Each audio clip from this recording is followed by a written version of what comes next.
Assalamu alaikum warahamatulahi wabarakatuh. My dear brothers and sisters, let me ask you something. When was the last time you truly listened? Not just with your ears, but with your heart? We live in a world of noise. Endless scrolling, notifications buzzing, opinions clashing. Yet the Quran calls us those who listen to speech and follow the best of it. Surah Az-Zumar 39:18. But how many of us are really doing that? Imagine this. The Prophet would turn his entire body toward the one speaking to him, as if they were the most important person in the room. No glancing at his phone, no impatient interruptions, just pure, undivided attention. That's the sunnah of listening. And yet, today we struggle to sit through a 10-minute khutbah without checking the time. Here's the hard truth. Allah's messages don't always come with thunder and lightning. Sometimes, they're a quiet whisper in the middle of the night, a sudden thought of repentance, or even a stranger's advice that hits deeper than it should. But if our hearts are clogged with distractions, we'll miss it. The scholars say, knowledge is not what you memorize, but what benefits you. And the first step to benefit? Listening. So, my dear brothers and sisters, let's make a pledge today. Before we speak, before we react, before we assume, we will listen, not just to scholars, but to the Quran when it's recited, to our parents when they advise, to the silent cries of those around us. Because the greatest wisdom often comes from where we least expect it. And here's a little secret. When you truly listen, you'll start hearing things you were never meant to miss.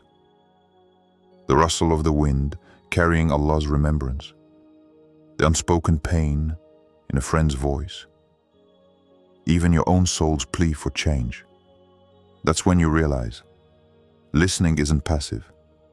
It's the first step toward transformation. We've all been there, scrolling through endless opinions online, hearing conflicting advice, feeling pulled in a dozen directions at once. The Prophet warned us about this very age when he said, "A time will come when nothing will remain of Islam except its name, and nothing will remain of the Quran except its script." Look around. Doesn't that sting a little? But here's the lifeline. Allah didn't leave us defenseless. He gave us a built-in filter, the heart. Not the emotional, impulsive heart we joke about, but the qalb, the same one the Quran calls the seat of understanding. When information floods in, this is where the real sorting happens. The problem? Most of us let the filter rust. We consume content like it's halal junk food, quick, satisfying, but leaving our souls malnourished. Think of it like this. If you walked into a masjid and someone started yelling false claims about Islam, you'd reject it immediately. But when the same misinformation comes wrapped in a slick video or a charismatic speaker, suddenly we hesitate. That's the test of our times. Not ignorance, but misguidance dressed as guidance. The scholars say, the fitna of false knowledge is worse than the fitna of ignorance. Because at least the ignorant man knows he doesn't know. So how do we sharpen this filter? Start with the basics. Return to the sources like you're relearning to walk. The Quran isn't just for recitation, it's a mirror. Hold every idea, every trend, every Islamic hack you hear against its light. Does it align with Allah's commands? Does it resemble the way of the Prophet? If not, discard it like you would spoiled food. No guilt, no second thoughts. And here's the beautiful part. When you train your heart this way, it starts recognizing truth like a magnet. You'll feel it in your chest when something's off, even if you can't explain why. That's the firasa, divine insight, of the believer. The companions didn't have Google, but they had this, and it guided them better than any algorithm ever could. So today, take one step. Before you share that next post, before you nod along to that lecture, pause. Ask yourself, Is this nourishing my soul or just tickling my ears?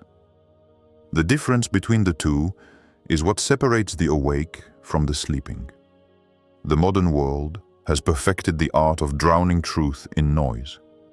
Everywhere we turn, voices compete for our attention, some whispering wisdom, others shouting confusion. But in this chaos, there exists a sanctuary so powerful that the Quran describes its walls as unshakable mountains, the sanctuary of certainty. Not the fragile kind we muster up through motivational quotes, but the unbreakable yaqeen that made Bilal radiate peace while crushed under stones, that made Sumayya smile in the face of death. This certainty isn't inherited. It's built, brick by brick, moment by moment, through what the scholars called the three lights: the light of knowledge that dispels ignorance, the light of taqwa that filters illusions, and the light of action that transforms theory into reality. You see, faith isn't a static possession. It's either growing or decaying. Like a plant, it withers without constant nourishment. And what nourishes it? Not just reading, but living the truth. Not just listening, but embodying what we hear. The test of our generation isn't access to information. We're drowning in it. The real test is what we do with it. When was the last time a verse you read changed how you spoke to your spouse? When did a hadith last alter your business dealings? This is where most of us stumble. We collect knowledge like trophies, while our character remains unchanged. The early Muslims didn't have libraries at their fingertips, but they had something far more valuable. Knowledge that traveled the 12 inches from their minds to their hearts to their limbs. Here's the awakening we need. Certainty isn't found in more scrolling, but in deeper submission. Not in accumulating lectures, but in implementing one single truth completely. The companions would sometimes spend years mastering a single verse before moving to the next. Why? Because they understood that faith isn't a race to the finish line. It's a lifelong transformation where every truth absorbed reshapes your entire being. So today, choose one truth you already know, just one, and live it with such intensity that it becomes inseparable from who you are. Let it dictate your words before they leave your lips, your reactions before they surface, your decisions before they're made. That's how certainty is built. That's how mountains are moved. There comes a moment in every believer's life when the most powerful thing they can do is say nothing at all. Not out of weakness, but out of wisdom. Not from lack of words, but from an abundance of restraint. The Quran describes this as the patience of the solid mountains, unmoved by passing winds, unshaken by temporary storms. We live in an age where everyone feels compelled to have an opinion on everything, to react to every provocation, to answer every accusation. Social media has turned us into perpetual defendants, always justifying, always explaining, always defending. But the Sunnah teaches us a different way. Remember when the Prophet walked through Ta'if, his feet bleeding from the stones thrown at him, and the angels came asking to crush the mountains upon his persecutors? What did he say? No. Perhaps from their offspring will come those who worship Allah alone. That's not passive silence. That's strategic restraint. That's divine patience. There's profound strength in knowing when not to respond. When Aisha, Ra, was slandered, Allah didn't command the Prophet to hold press conferences defending her honor. He revealed verses that would be recited until Judgment Day, turning temporary humiliation into eternal honor. Sometimes, the best response is to let Allah be your spokesperson. The sea doesn't stop being deep because the shallow can't see its depths. This doesn't mean silence in the face of truth. Far from it. It means discerning between battles that drain you and wars that define you. How many relationships have we damaged by saying what we shouldn't, when we shouldn't? How many opportunities for dawah have we lost by reacting instead of reflecting? The wise know that not every thought needs expression, not every emotion requires announcement. Practice this today. Before responding to any provocation, ask yourself 3 questions. Is it true? Is it necessary? Is it kind? If any answer is no, let it go. You'll be amazed at how much peace you preserve, how much dignity you maintain. Because sometimes, the most eloquent statement is the one Allah writes on your behalf when you choose to remain silent. There are moments in life when you stand at a crossroads, your heart pounding with uncertainty, palms sweating over a decision that could change everything. In those moments, something extraordinary happens. If you're paying attention, a verse suddenly appears in your feed that speaks directly to your situation. A stranger says the exact words you needed to hear. An unexpected door opens where walls once stood. This isn't coincidence. This is tawfiq, divine facilitation. Allah says in the Quran, "And whoever relies upon Allah, then He is sufficient for him." Chapter 65.3. But here's what most Muslims misunderstand. Tawfiq isn't magic. It's not passive waiting. It's the art of moving forward with such sincere trust that Allah arranges the universe in your favor. The Prophet demonstrated this the night of Hijrah. Imagine the scene. Armed assassins surrounding his home, the streets crawling with Quraysh's best trackers. Any survival expert would call the situation hopeless. Yet he walked right through them, reciting verses of protection, and not a single man saw him. Was this invisibility? No. This was tawfiq in action. Allah didn't remove the danger. He made the danger irrelevant. Modern Muslims have lost this secret. Either frantically try to control every outcome like CEOs of our lives, or sit paralyzed waiting for signs while opportunities pass us by the balanced way. Take the first step like everything depends on you, then trust like everything depends on Allah. That job application you're hesitating to send? Send it, then say, "Allah, arrange what's best." That difficult conversation you're avoiding? Initiate it with, "Ya muqallib al-qulub, steady my tongue." Watch what happens next. You'll start noticing the subtle ways Allah engineers circumstances for you. That cancelled plan that saved you from harm. The random encounter that solved your problem. These are love notes from Ar-Razak, proof He's personally managing your affairs. Today's challenge: identify one area where you've been stuck between overplanning or inaction. Take one concrete step forward, then consciously place your trust in Allah's arrangement. Document what unfolds. You'll be amazed how the universe conspires to help the sincere heart.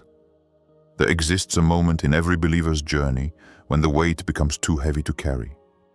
Not the weight of worldly burdens, but the crushing pressure of thinking everything depends on you. That secret anxiety whispering, "If I don't make this happen, it won't happen." This isn't responsibility. It's a subtle form of arrogance disguised as diligence. The Quran reveals the antidote in Surah Al-Baqarah. Perhaps you hate something while it is good for you, and perhaps you love something while it is bad for you. And Allah knows, while you know not. The Prophet Yunus learned this truth in the belly of the whale. Think about it. A man so righteous, he was called Dunnun, the one of the fish. Yet when his people rejected him, he left in anger without waiting for Allah's command. His subsequent journey, thrown overboard, swallowed whole, trapped in darkness, wasn't punishment. It was divine rehabilitation. In that oceanic prison, he discovered the most liberating phrase a human can utter. La ilaha illa anta, subhanaka, inni kuntu min az-zalimin. There is no God but you, glory to you, I have been among the wrongdoers. Not a cry of despair, but the ultimate declaration of surrender. Modern Muslims face a peculiar version of this test. We've been conditioned to believe productivity equals worth. That if we're not constantly striving, we're failing. We micromanage our lives like anxious CEOs, while our prayers become mechanical wish lists presented to Allah like quarterly reports. Where is the space for rahmah? Where is the trust in qadr? The early Sufis had a profound saying: Tawakkul is throwing yourself into Allah's embrace, like a child throws themselves into their father's arms, certain they'll be caught. When was the last time you prayed with that kind of abandon? Consider the miraculous nature of sleep, the daily act of surrender, where you literally lose consciousness for hours, yet your heart keeps beating, your lungs keep breathing, your world keeps turning. Allah reminds us, it is we who have appointed the night as a garment and the day for livelihood. Even in your unconscious state, the most merciful manages your affairs. Now ask yourself, if Allah can perfectly govern your body while you're unaware, why do you struggle to trust Him with your conscious affairs? Here's the transformative practice. For the next 7 days, begin each morning by physically opening your hands palms up and reciting, Allah, today I return these imaginary reins to you. Manage what I cannot control. Then watch how differently you breathe, how your shoulders drop their tension, how solutions appear where you least expected. This isn't passive resignation. It's active trust. The kind that allowed Prophet Ibrahim to say, I am going to my Lord, He will guide me, as he wandered the desert with his wife and infant son, no visible means of survival, yet absolute certainty in divine provision. There will come trials that cannot be solved by your planning, obstacles no amount of hustle can overcome. These aren't failures. They're divine appointments designed to reintroduce you to your Lord. Like Maryam, as alone, at the trunk of the date palm, exhausted from childbirth with no provisions, when Allah taught her to shake the tree and fresh dates would fall. The miracle wasn't in the dates. It was in the realization that sustenance comes from where you least expect, when you stop trying to be the source and become the vessel. There comes a whisper in the soul's quiet hours, when the distractions fade and the heart stands bare before its maker, a whisper that asks what all our striving has been for. Not in despair, but in divine nostalgia, as if remembering a primordial promise we once made. The Quran captures this moment with piercing clarity. O soul at peace, return to your Lord, well-pleased and well-pleasing. 18:9, 27, 28. This isn't about physical death, but the daily dying to everything that keeps us from true life. The Prophet taught us that every night, when sleep overtakes us, our souls are taken up to Allah. Some are returned, others retained. Think deeply about this. What if your soul's journey tonight became your final return? Not with fear, but with startling clarity. What have you sent ahead? What marks have you left on creation's canvas? The righteous predecessors would wake from sleep as if resurrected, checking their hands. Did I give enough today to be worthy of another sunrise? Modernity has tricked us into living horizontally, measuring our days in productivity, our worth in accumulations. But Islam teaches vertical living. Each prayer an ascension, each good deed elevating our station with Allah. The miracle isn't in flying through the heavens like Prophet Muhammad on Isra, but in transforming ordinary moments into extraordinary worship. That patient breath you took instead of shouting, worship. That dollar given unnoticed, worship. That silent tear for a struggling ummah, profound worship. Here lies the ultimate secret. Your entire life has been one continuous homecoming. Every test was a navigation point.